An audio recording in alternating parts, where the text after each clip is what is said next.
Hello everyone, welcome to my platform. আমি হৈমন্তিকা দাস, বর্তমানে WBCS executive পোস্টে কর্মরত রয়েছি। তোমাদেরকে আমি বেশ কিছু প্রতিবেদন কিভাবে লিখতে হয়, বঙ্গানুবাদ কিভাবে লিখতে হয়, আমরা কিভাবে সারমর্ম লিখতে পারি, এরপর আমি কয়েকটি ক্লাস তোমাদেরকে দিয়েছিলাম এবং তোমরা খুবই উপকৃত হয়েছো, সেটা আমাকে জানিয়েছিলে। তো তার রেসপেক্টে তোমরা বলেছিলে যে শব্দবাজি এবং বায়ু দূষণ, এটা যেহেতু একটা খুব রেলিভেন্ট একটা নিউজ আর্টিকেলস, প্রচুর খবর আসছে, এইটার ওপর যদি আমরা একটা প্রতিবেদনের ক্লাস নিই তাহলে তোমাদের সেটা হেল্পফুল হবে। তো সেই সূত্র ধরে আজকের এই ভিডিওটি করা।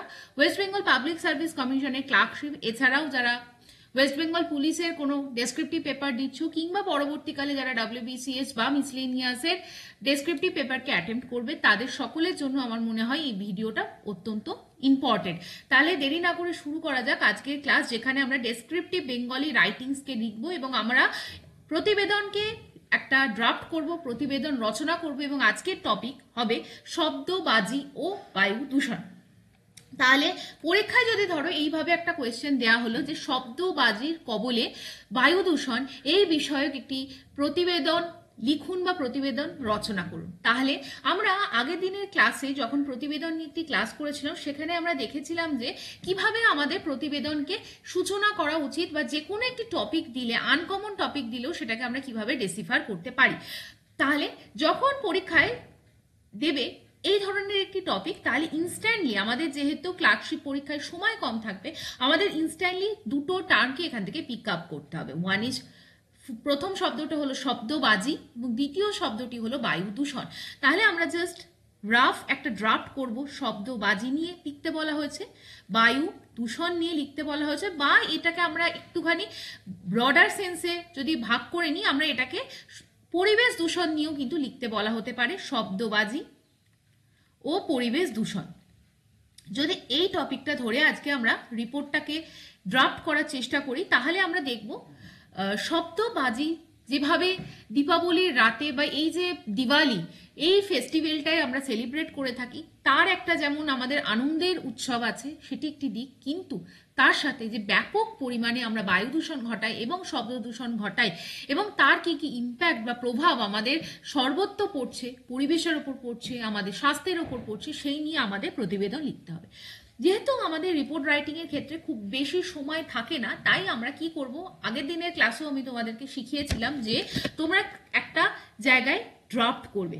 কি ড্রাফট করবে? যে যে পয়েন্টসগুলোকে মনে আসছে। খুব, এটা কিন্তু এমন একটা টপিক, খুব জেনারেল, তোমার যদি আইডিয়া থাকে, তুমি যদি চাকরির পরীক্ষার জন্য কিছুটা হয়েও সিরিয়াসলি এতদূর পড়াশোনা করেছো, তাহলে তোমার কাছে এই বিষয়টাকে লেখার মতো যথেষ্ট তথ্য থাকবে। ঠিক, এবার তোমার কাজ হবে কি, এই তথ্যগুলোকে একত্রিত করা। তোমার পরীক্ষার যে কোয়েশ্চেন পেপার থাকবে বা প্রশ্নপত্র থাকবে, তার পেছনের দিকে দেখবে কিছু ফাঁকা জায়গা আছে, অথবা তুমি যে খাতাটায় তোমার উত্তর লিখছো সেই খাতাটার একদম পিছনের যে পাতাটায়, সেখানে তুমি ড্রাফট করতে পারো। কিন্তু খাতা বা প্রশ্নপত্রে তুমি যদি ড্রাফট করো, সেখানে তুমি পেন ইউজ করতে পারো, কিন্তু পরীক্ষার যে অ্যাকচুয়াল অ্যান্সার শিট, যে কপিটায় তুমি অ্যান্সার দিচ্ছ, সেইখানে যদি তুমি কোনো ড্রাফট করো, তাহলে অবশ্যই সেখানে কিন্তু তুমি পেন্সিল ইউজ করবে এবং ড্রাফট হয়ে যাওয়ার পর সেটাকে ইরেজ করে দেবে, না হলে তোমার খাতাটা কিন্তু মেস আপ বা মানে অপরিচ্ছন্ন লাগবে এবং সেক্ষেত্রে কিন্তু এক্সামিনেশনের মাইন্ড কিন্তু তুমি অ্যাট্রাক্ট করতে পারবে না এবং সেখানে কিন্তু একটা কম মার্কস পাওয়ার প্রবণতা রয়ে যায়। নাও, এরপর আমরা কিভাবে ড্রাফট করতে পারি, আমরা কিভাবে এই পুরো বিষয়টাকে আমরা বায়ু দূষণ না লিখে আমরা পরিবেশ দূষণের বিষয়ে প্রতিবেদনটা আজকে লিখবো, যাতে আমাদের সম্পূর্ণ জায়গাটা আমরা প্রিপেয়ার করতে পারি। আচ্ছা, তাহলে আমাদের সূচনা একটি লিখতে হবে, মূল বিষয়বস্তু একটি লিখতে হবে এবং আমরা একটা উপসংহার লিখব। ঠিক, আগের দিনের প্রতিবেদনটা একটা আঙ্গিকে আমি লেখার চেষ্টা করেছিলাম, আজকের প্রতিবেদনটা একদম সংবাদ প্রতিবেদন, খবরের প্রথম পাতায় যেভাবে প্রতিবেদন লেখা হয় সেইভাবে আমি লেখার চেষ্টা করব।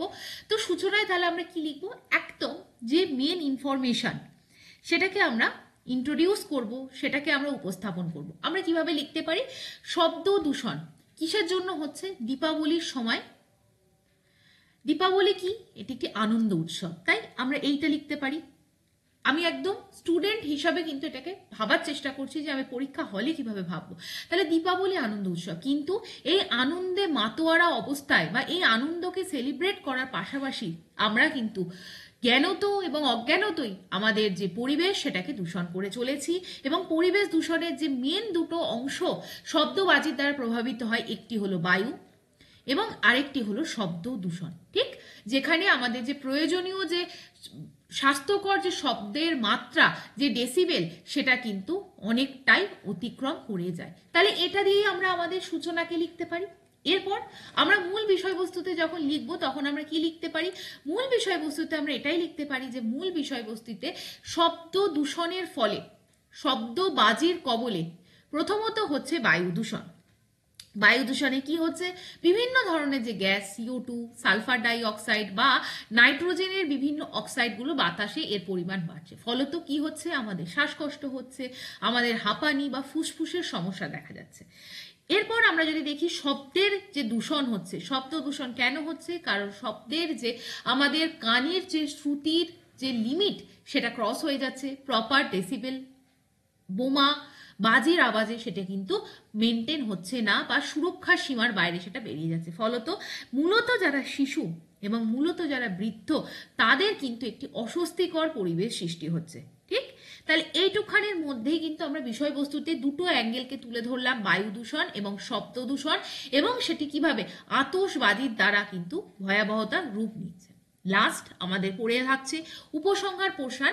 উপসংহার পোর্শনে আমরা যেহেতু এখানে একটা আমাদের রিপোর্ট রাইটিং বা আমাদের এখানে প্রতিবেদন লিখতে দিয়েছে, আমরা উপসংহারটাকে চেষ্টা করব কোনো একজন ব্যক্তি বা সরকারি কি উদ্যোগ সেটাকে দিয়ে উপসংহারটাকে শেষ করা। তাহলে উপসংহারে আমরা কিছু সরকারি উদ্যোগ কি কি গ্রহণ করা হচ্ছে সেটাকে লিখতে পারি। সেক্ষেত্রে আমরা কি লিখতে পারি? সেক্ষেত্রে আমরা লিখতে পারি যে সরকার কিন্তু নজরদারি চালাচ্ছে, সবুজ যে আতশবাজি, যাকে ইংরেজিতে কি বলা হয়? যাকে ইংরেজিতে বলা হয় গ্রিন ফায়ার ক্র্যাকার্স, এগুলোকে যাতে শহরে যে সমস্ত ইন্ডাস্ট্রিয়াল এরিয়া আছে বা শিল্পাঞ্চল আছে সেখানে ব্যবহার করা যায় সেই হিসাবে সতর্কতা জারি করা হয়েছে। বিভিন্ন জায়গায় যেখানে সরকারি টহলদারি চালানো হচ্ছে, এটাকে আমরা লিখতে পারি, যাতে কিনা বেআইনি বাজি বিক্রি আমরা বন্ধ করতে পারি। তাহলে এই জিনিসগুলো আমরা মেনশন করতে পারি আমাদের উপসংহারে, এবং আমরা উপসংহারে শেষ করতে পারি কোনো উচ্চপদস্থ সরকারি আধিকারিক কি বলেছেন এই বিষয়ে, এরকম একটা কোটেশনের মাধ্যমে আমরা আমাদের উপসংহারটাকে উপস্থাপন করতে পারি।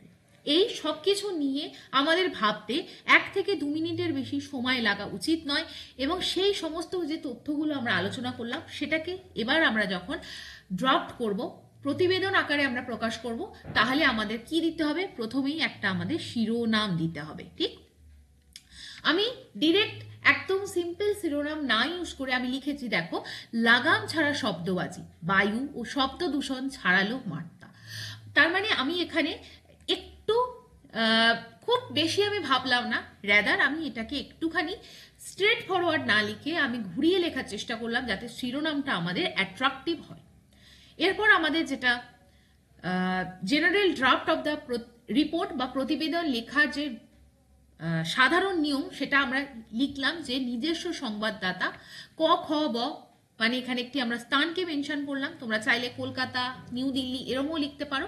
আমার মনে হয় কোনো স্থানের নাম না দিয়ে ক খ গ এভাবেও আমরা মেনশন করতে পারি। এবার যে কোনো একটি ডেট দিতে হবে, সেটা তোমরা পরীক্ষার ডেট দেবে, আমি একটি আরবিটারি ডেট এখানে ইউজ করেছি।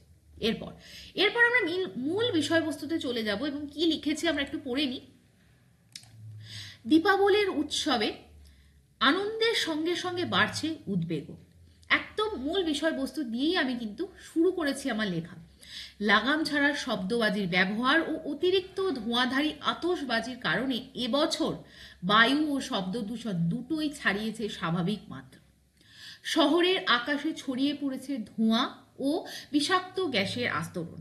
আতশবাজি থেকে নির্গত carbon die oxide, sulphur die oxide, nitrogen oxide ও ক্ষতিকর পার্টিকুলেট ম্যাটার, অর্থাৎ যাকে আমরা বলি যে স্মল যে পার্টিকুলেট ম্যাটার, অর্থাৎ ছোট্ট ছোট্ট যে ক্ষুদ্র কণা যেগুলো বাতাসে মিশে থাকে, যাকে আমরা এনভায়রনমেন্ট বা পরিবেশে পড়ি পার্টিকুলেট ম্যাটার, সেটাকে কিন্তু আমরা বাংলায় লিখলাম। PM 2.5 বা 2.5 এবং PM 10 এগুলো কি করছে? বায়ুমণ্ডলকে দূষিত করছে। ফলত শ্বাসকষ্ট, চোখ জ্বালা, কাশি ও ফুসফুস জনিত সমস্যা বেড়েছে শহরবাসীর মধ্যে। ঠিক, তার মানে আমি ইন্ট্রোডাকশনে কি লিখলাম, যে শব্দ দূষণ কিভাবে ছড়িয়েছে বা শব্দবাজির যে জায়গাটা কিভাবে মানুষকে প্রভাবিত করেছে, মেনলি বায়ু দূষণকে কিভাবে প্রভাবিত করেছে।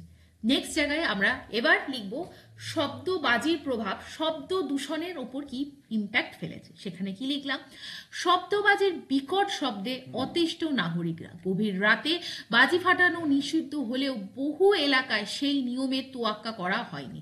শিশু ও বৃদ্ধদের উপর এর মানসিক ও শারীরিক প্রভাব পড়েছে মারাত্মকভাবে। পরিবেশবিদদের মতে ডেসিবেলের মাত্রা অনেক এলাকায় অনুমোদিত সীমা অতিক্রম করেছে। এবার তোমাদের এইটুখানি লেখার মাধ্যমে আমি কয়েকটা জায়গা বলতে চাই যে দেখো, কোথাও কিন্তু কোনো আমি ইনফরমেশন দিইনি, না আমি লিখেছি যে শব্দের ডেসিবেল মাত্রা কত হওয়া উচিত, কারণ আমি ধরে নিচ্ছি পরীক্ষায় আমার এত কিছু মনে নেই, আমার শুধু মনে আছে ডেসিবেল, সেটাকেই আমরা মেনশন করব। কে বলেছে না বলেছে সেটা আমরা জানি না বা আমার মনে পড়ছে না, তাই আমি জাস্ট লিখবো পরিবেশবিদরা। মানে আমরা সবসময় কি লিখতে চাইবো, আমরা সবসময় জেনেরিক স্টেটমেন্ট দেওয়ার চেষ্টা করব, কোনো স্পেসিফিক স্টেটমেন্ট আমরা কিন্তু আমাদের রিপোর্ট রাইটিংয়ে দেব না। এরপরে চলে আসছে আমরা পরের জায়গাটা, এরপর লিখবো সরকারি কি কি উদ্যোগ। নিচের বা নেক্সট আমরা লাস্ট প্যারাগ্রাফের দিকে যদি প্রতিবেদনে চলে আসি, সেখানে কি লিখেছি, সরকার ও দূষণ নিয়ন্ত্রণ পর্ষদ অর্থাৎ পলিউশন কন্ট্রোল বোর্ডকে এখানে আমরা ইউজ করলাম। তারা কি করেছে, ইতিমধ্যে কঠোর পদক্ষেপ গ্রহণ করেছে। সবুজ আতশবাজি, যাকে ইংরেজিতে বলা হয় গ্রিন ফায়ার ক্র্যাকার্স, ব্যবহার বাধ্যতামূলক করা হয়েছে শহরের কিছু শিল্পাঞ্চল এলাকায়, যাতে ক্ষতিকর গ্যাসের নির্গমন কম হয়। এছাড়াও নাগরিক সচেতনতা বৃদ্ধি, সোশ্যাল মিডিয়া প্রচার এবং বিধি লঙ্ঘনের বিরুদ্ধে নজরদারি ও জরিমানা চালানো হয়েছে।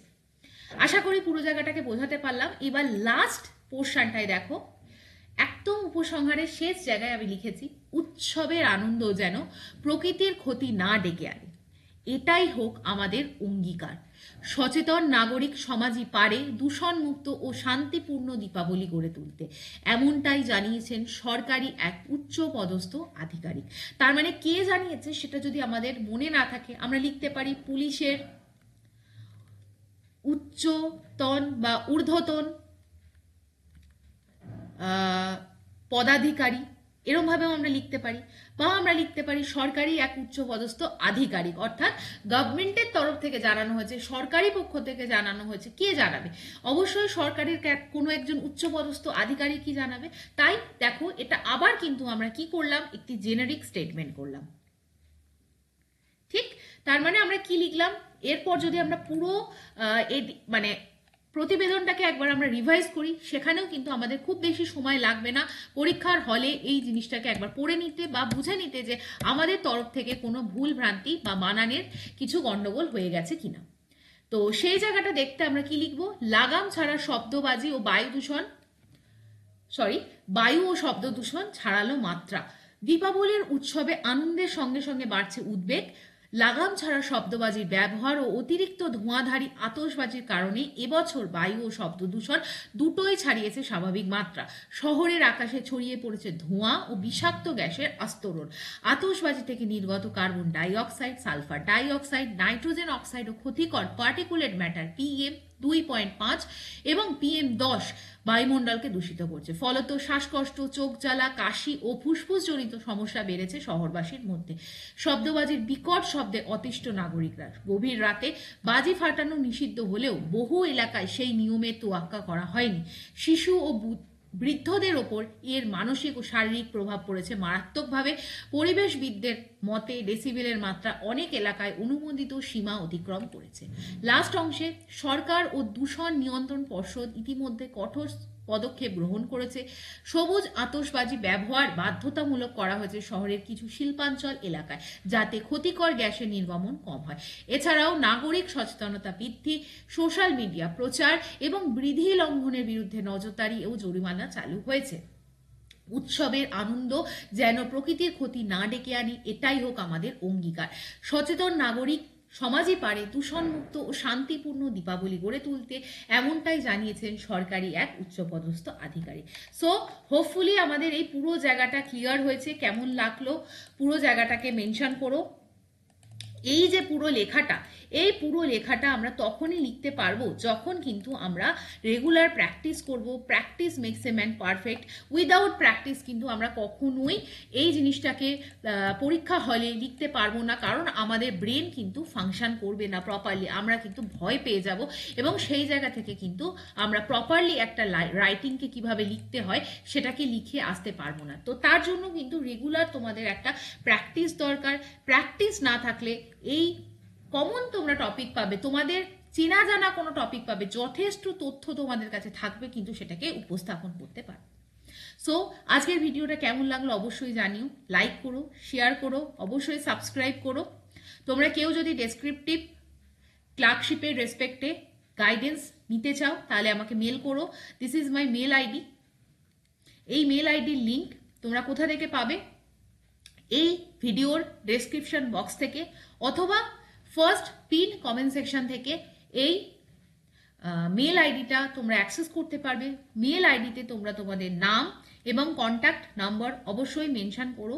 এবং ক্লার্কশিপের রেসপেক্টে গাইডেন্স প্রোগ্রাম অলরেডি স্টার্টেড হয়ে গেছে। তোমরা যদি কেউ চাও কমপ্লিটলি রেগুলার প্র্যাকটিস, কিভাবে স্ট্যান্ডার্ড অ্যান্সার, তার ডেমো মডেল অ্যান্সার, এগুলো আমি পার্সোনালি প্রোভাইড করব। ফুল লেন্থ টেস্ট কন্ডাক্ট করানো হবে। তোমরা কপিতে টাইম বাউন্ড ম্যানারে পরীক্ষা দেবে এবং সেগুলো পার্সোনালি আমি চেক করব এবং তোমাদেরকে প্রপার ফিডব্যাক দেব। এবং ভরসা রাখতে পারো পুরো পরীক্ষার এই যে থ্রু আউট 1 থেকে 1.5 মাস গাইডেন্স পুরোটা আমি যেভাবে বলবো, তোমরা যদি পার্সোনালি টাচে থাকো, আমার মনে হয় তোমাদের ডেসক্রিপটিভ লেখা অনেক বেশি সমৃদ্ধশালী হবে। এই বলে আজকের ভিডিওটা শেষ করলাম। ভালো থেকো, সুস্থভাবে পড়াশোনা করো এবং পরীক্ষায় সফল হও, জীবনের লড়াইয়ে সফল হও। এই বলে আজকের ভিডিওটা আমি শেষ করলাম।